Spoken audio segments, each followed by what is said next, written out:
须弥与以往的大版本不太一样，它含有雨林和沙漠两大部分。在设计过程中要注意的地方非常多，主要体现的是当地特色、核心主题以及幻想处理这三部分。雨林部分的风貌给人的感受就是山峦连绵的感觉，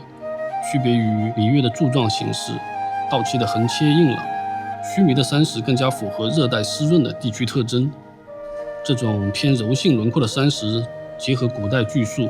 贯穿在整个地块。植被方面，我们找了非常多当地特色的植被做参考，主要体现的是鲜活、生命力、湿润感以及热带特征。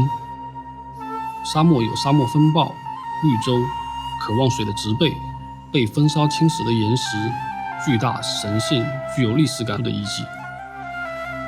整体的设计既表现雨林和沙漠的自然魅力，又揉进了很多幻想元素。我们一直在尝试设计的边界感，我们不想做非常现实的设计，也不能过多的放飞，需要做好异国风情、幻想度以及真实感之间的平衡。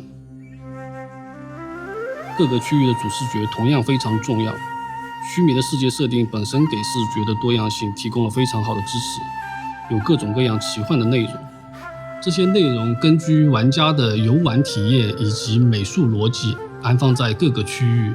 这样玩家的视觉感受和情绪变化都会更舒适一些，整体的游戏体验也会更好。玩家初到这片奇幻森林，会发现一座建立在巨树上的城市。在这片被草神护佑着的国度，你会遇见一群可爱的小精灵。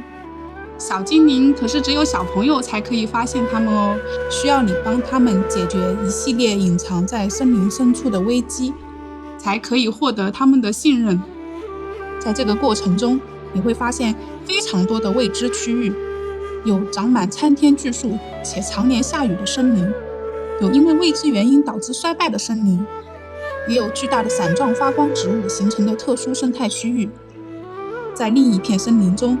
你还会发现一个巨大的机器人残骸依靠在山体崖壁之间。在这些奇幻森林的背后，似乎正在被一股神秘的力量侵蚀着。从须弥城向西望去，可以隐约看到须弥的沙漠区域。在这里，你会发现颠倒浮空的神秘遗迹和冲破天际的龙卷风。在看似一望无际的沙漠下面，同样隐藏着非常多的探索区域。沙漠深处也有一个巨大的机器人，那这个机器人和森林的机器人又有什么关系呢？森林的神秘力量又来自哪里呢？就请旅行者去探索发现真相吧。